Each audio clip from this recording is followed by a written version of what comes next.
الحمد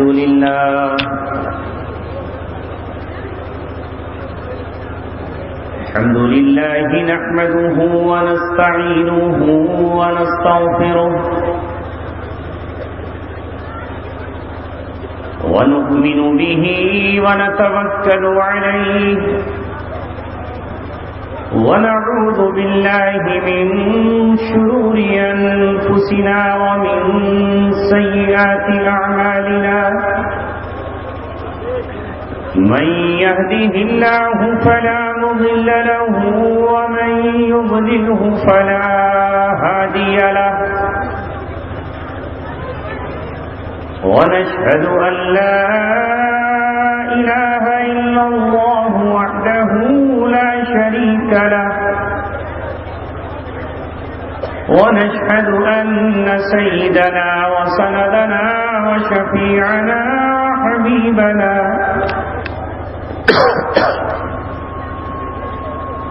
ومولانا محمدا عبده ورسوله وصلى الله عليه وعلى آله وصحبه وسلم تسليما كثيرا كثيرا أما بعد قال الله تبارك وتعالى في كتابه الكريم وأنتم الأعلون إن كنتم مؤمنين وقال تعالى في آية أخرى يريدون ليطفئوا نور الله بأفواههم والله متم نوره وقال الله عز وجل في آية أخرى وإن جندنا لهم الغالبون قال رسول الله صلى الله عليه وسلم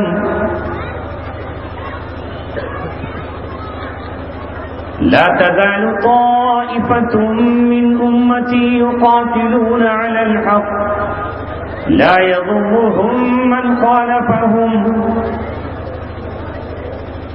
وقال في حديث آخر لا يضرهم من خذلهم حتى يأتي أمر الله وفي حديث آخر حتى ينزل عيسى ابن مريم أو كما قال رسولنا ونبينا محمد صلى الله عليه وسلم صدق رسوله النبي الكريم ونحن على ذلك لمن الشاهدين والشاكرين والحمد لله رب العالمين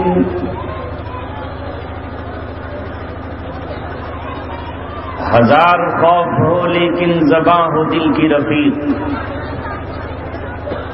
ہزار خوف ہو لیکن زباں ہو دل کی رفیق یہی رہا ہے ازل سے قلندروں کا طریق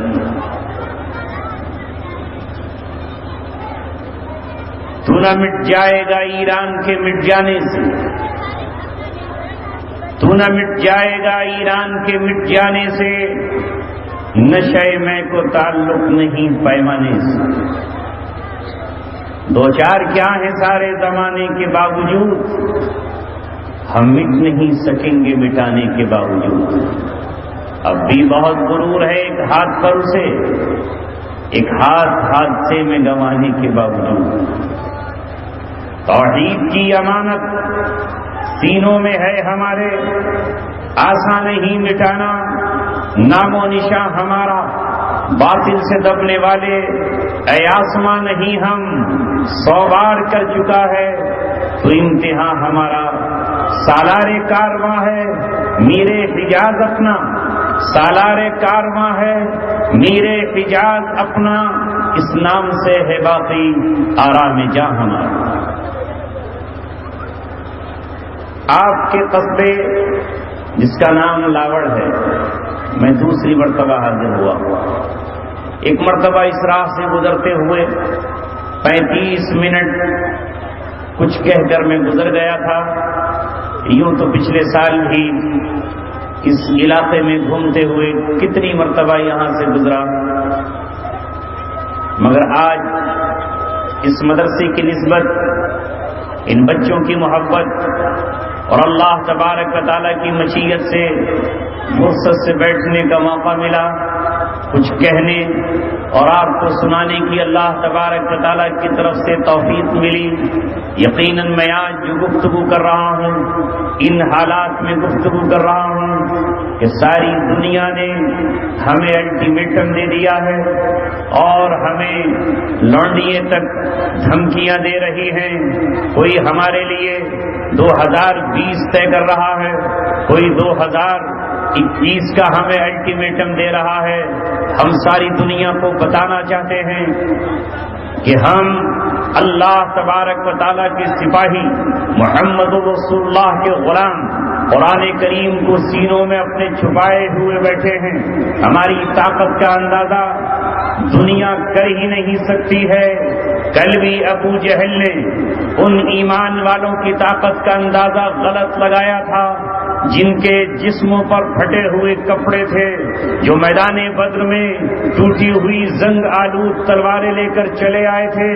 اس وقت بھی ابلیس نے اس لشکر کو اپنی نظر میں بہت کم جانچا تھا اور وہ یہ کہہ رہا تھا کہ آج انی جار لکم، اے میرے ماننے والوں، محمد رسول اللہ کے لشکر کا تیا پانچا کر دو اور انہیں زندہ گرفتار کرو، انہیں اپنے گھوڑوں کی ٹاپوں سے کچل ڈالو، محمد رسول اللہ کو ہاتھوں میں ہتھکڑیاں لگاؤ اور غلام بنا کر انہیں مکے لے چلو۔ محمد رسول اللہ کے ساتھیوں کو اور ان سے محبت کرنے والوں کو یہ بتا دو کہ ابو جہل سے ٹکرانے کا انجام کیا ہوتا ہے، ابو لہب کی مخالفت کا نتیجہ کیا نکلتا ہے، امیہ اور ابی بن خلف کے سامنے نظریں ملانے کا نتیجہ کیا نکلتا ہے۔ 1450 برس پہلے ابلیس اچھی طرح سن لے، تو نے اسلام کو للکارا تھا اور محمد رسول اللہ صلی اللہ علیہ وسلم کو چیلنج دیا تھا، لیکن جب تو خود گھوڑے کی پیٹھ پر سوار ہو کر میدان بدر میں اترا تھا اور تو یہ کہہ رہا تھا انی جار لکم، اے ابو جہل میں آج تمہارا ساتھی ہوں، تو اچانک یکایک میدان جنگ کی کایا اللہ تبارک و تعالیٰ نے اس طرح پلٹ دی تھی کہ جبریل اپنا گھوڑا لے کر میدان بدر میں اترے اور جبریل کے ساتھ وہ فرشتے آئے جو اپنے سروں پر وہی پگڑیاں باندھے ہوئے تھے جو محمد کے غلاموں نے باندھی ہوئی تھی، وہی لباس پہن کر آئے تھے جو محمد رسول اللہ کے دیوانوں نے پہنا تھا، اور محمد رسول اللہ کے غلاموں کے ایک فرشتہ دائیں کھڑا تھا، کوئی بائیں کھڑا ہوا تھا، کوئی آگے تھا اور کوئی پیچھے تھا، اور جنگ بدر 17 رمضان فتح کا پرچم لہرا کر اللہ تبارک و تعالیٰ نے قرآن مقدس کی جس آیت میں پیغام دیا تھا وَإِنَّ جُنْدَنَا لَهُمُ الْغَالِبُونَ، ہمارا لشکر غالب ہو کر رہتا ہے، وہ تعداد کی بنیاد پر نہیں، وہ ہتھیار اور اسلحے کی بنیاد پر نہیں، بلکہ اللہ تبارک و تعالیٰ کی مدد اور اس کی نصرت کی بنیاد پر غالب رہتا ہے اور غالب قیامت تک ہو کر رہے۔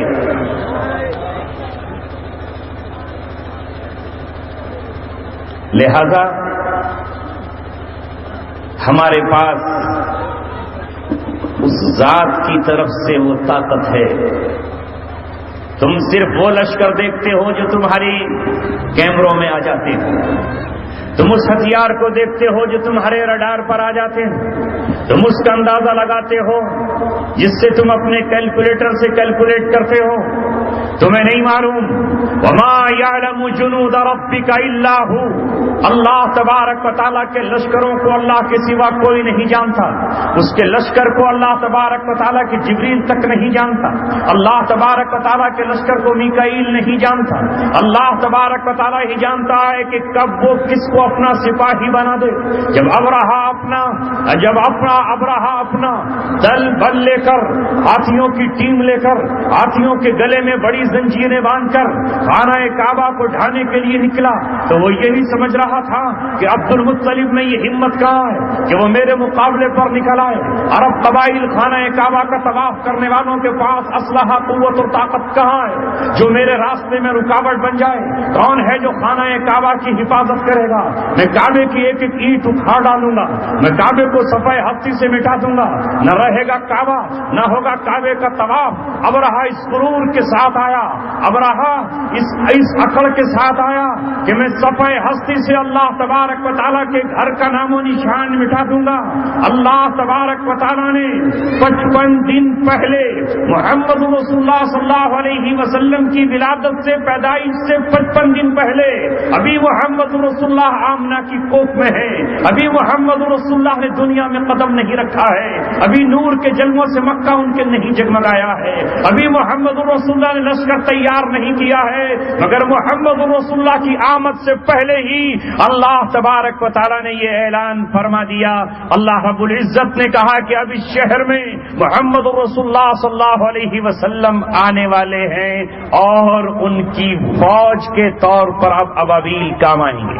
نعرہ تکبیر, نعرہ تکبیر, علماء دیوبند, علماء دیوبند, مفتی عبدالسمیع صاحب, مفتی عبدالسمیع صاحب, نعرہ تکبیر, نعرہ تکبیر.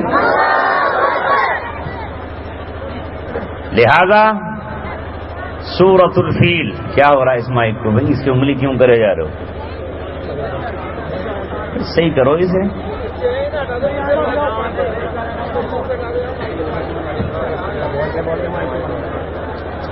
یہی تو سب کچھ ہے. اب پتہ چلا کہ ابھی الیکشن ہو کر نپٹے کہیں اپوزیشن کا تو نہیں ہے لاؤڈ اسپیکر, مگر یہاں قصبہ ہے, یہاں تو خیر نہیں ہوئے ہوں گے ابھی, یہ تو دیہاتوں میں چل رہا ہے. میم وہیں سے صحیح کر دو ذرا, جیسے پہلے چل رہا تھا. اعوذ باللہ السمیع العلیم من الشیطان الرجیم.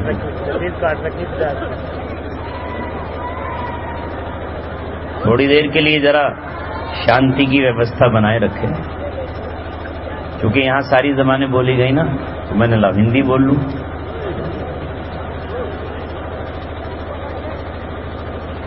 تب اس وقت اللہ تبارک و تعالیٰ نے لشکر کے طور پر پرندوں کا استعمال فرمایا, اور اللہ رب العزت نے ان پرندوں کی چونچ میں جو ایک معمولی سا کنکر تھا جس کی اپنی کوئی حیثیت نہ تھی, مگر اللہ تبارک و تعالیٰ جس نے ایک ذرے میں اتنی طاقت رکھی ہے کہ جب نیوٹن نے اس کی طاقت کا اندازہ لگایا, جب آئنسٹائن نے اس کی طاقت کا اندازہ لگایا, تو انسان کو یہ پتا چلا کہ یہ معمولی سا ذرہ جو کسی ترازو میں تولا نہیں جا سکتا, یہ معمولی سا ذرہ جو کسی پیمانے سے ناپا نہیں جا سکتا, اگر اس کو پھاڑ دیا جائے, اگر اس کو پھاڑ دیا جائے تو یہی ایٹم بم بن جاتا ہے, یہی ذرہ اتنا بڑا بن جاتا ہے کہ سمندر سوکھ جاتے ہیں. کسی آبادی پر گرا دی جائے تو پوری کی پوری آبادی تہس نہس ہو سکتی ہے اور تباہ و برباد ہو سکتی ہے. تو وہ اللہ تبارک و تعالیٰ جو اس ذرے میں اتنی طاقت, اتنی قوت اور اتنی کشش اور آگ رکھتا ہے, اس اللہ تبارک و تعالیٰ نے اس پتھر کو جس کو اٹھا کر ابابیل لائی تھی, اللہ رب العزت نے انہیں اس زمانے کا ایک ایسا ہتھیار بنایا جس کا مقابلہ ابلہا کی فوج نہ کر سکی. اس کے ہاتھی بھوسا بنا دیے گئے, اس کی فوج کو ایسا بنا دیا گیا جیسے آپ کا جانور چارہ کھا کر کے اپنی جگال سے باہر نکال دیتا ہے. ہم دنیا کی تمام ان قوتوں کو, ان طاقتوں کو جو اللہ تبارک و تعالیٰ کی طاقت کو نہیں پہچانتی, یہ پیغام دینا چاہتے ہیں قرآن کریم کے واسطے سے کہ اللہ تبارک و تعالیٰ نے مکہ معظمہ میں محمد رسول اللہ صلی اللہ علیہ وسلم پر 40 سال کے بعد جب قرآن نازل فرمایا تو اس قرآن میں آپ کی صداقت کے لیے, آپ کی رسالت کو ثابت کرنے کے لیے, آپ کو سچا نبی ثابت کرنے کے لیے اللہ تبارک و تعالیٰ نے کہا الم تر کیف فعل ربک باصحاب الفیل, کیا تو نے نہیں دیکھا دیکھنے والے کہ تیرے رب نے ہاتھی والوں کے ساتھ کیا کیا؟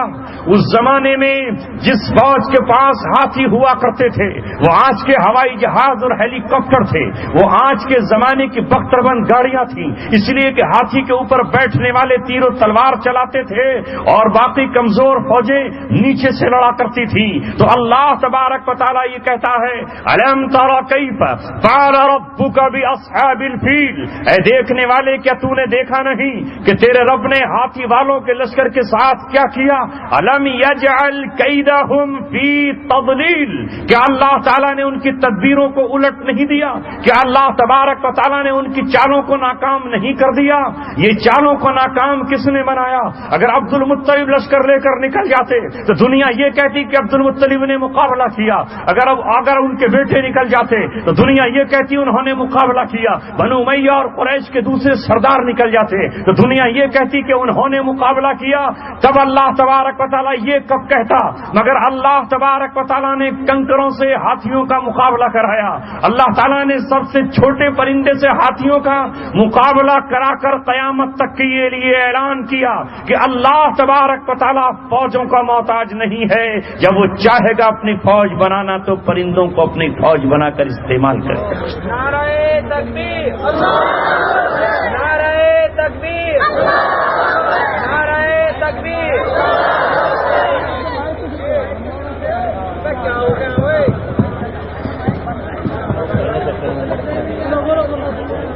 وہ تو بند کر ہی دیا مگر اس کی آواز اس کی بھی گلا گھونٹ دیا آپ نے، کیا بات؟ کوئی ایک چیز خراب ہو گئی کیا؟ ہلو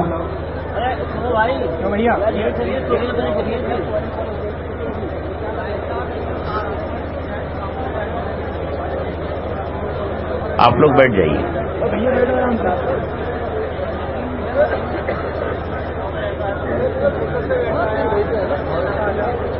بہرحال عزیزو توجہ فرمائیے، ہمیشہ برق سے کھیلی ہے شاخ آشیاں میری، چونکہ اس پوری کائنات میں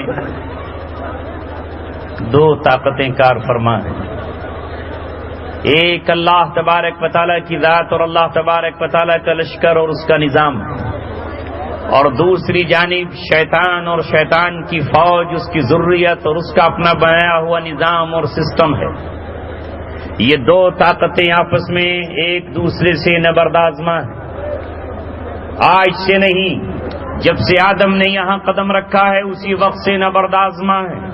اللہ تبارک و تعالیٰ نے اسی آزمائش کے لیے ہمیں اور آپ کو دنیا میں بھیجا ہے، اور ہمیں اپنی زندگی میں، وہ چاہے ہماری زندگی 60 سال کی ہو یا ہمیں 75 اور 100 سال کی زندگی ملے، قدم قدم پر ہمیں یہی تو ثابت کرنا ہے کہ ہمارے جسم کے قطرے اللہ تبارک و تعالیٰ کے ہاتھوں بک چکے ہیں، اللہ تبارک و تعالیٰ ہماری جان اور مال کا سودا کر چکا ہے۔ دنیا والوں تم حیرت میں کیوں ہو؟ تم اس لیے حیرت میں ہو کہ تم اللہ تبارک و تعالیٰ کی کتاب نہیں پڑھتے، تم مسلمانوں کو نہیں جانتے، جسے مسلمانوں کو جاننا ہو، ان کی حقیقت پہچاننا ہو۔ تم چاند کی ریسرچ کے لیے تو چاند پر جا رہے ہو، تم سورج کی کرنوں کو ناپنے کے لیے تو سورج پہ کمندیں ڈال رہے ہو، تم سمندر کی گہرائیاں تو ناپنا چاہتے ہو، تم درختوں کے پتے تو گننا چاہتے ہو، تم دھول اور گرد و غبار کے ذرات کو تو گننا چاہتے ہو، لیکن ایک بار ہماری ریسرچ کر لو، ہمارے بارے میں تمہیں اللہ تبارک و تعالیٰ اپنی کتاب میں بتاتا نظر آئے گا۔ ان اللہ اشتری من المؤمنین انفسهم واموالهم بان لهم الجنہ، اللہ تبارک و تعالیٰ نے کسی اور کا نہ جان خریدا ہے اور نہ مال، اللہ تبارک و تعالیٰ پاک ہے اور پاکیزہ ہے، اللہ تبارک و تعالیٰ طیب ہے اور طاہر ہے، اللہ تبارک و تعالیٰ غیرت مند ہے اور غیور ہے، اللہ تبارک و تعالیٰ کبھی ناپاک کو قبول نہیں کرتا، اللہ تبارک و تعالیٰ کسی گندی چیز کو قبول نہیں کرتا۔ اللہ تبارک و تعالیٰ نے اگر خریدا کسی سے تو مومن سے خریدا، اس لیے کہ مومن وہ ہے جو لا الہ الا اللہ کا اقرار کرتا ہے، جو یہ کہتا ہے کہ میرے رب کے مقابلے پر کوئی نہیں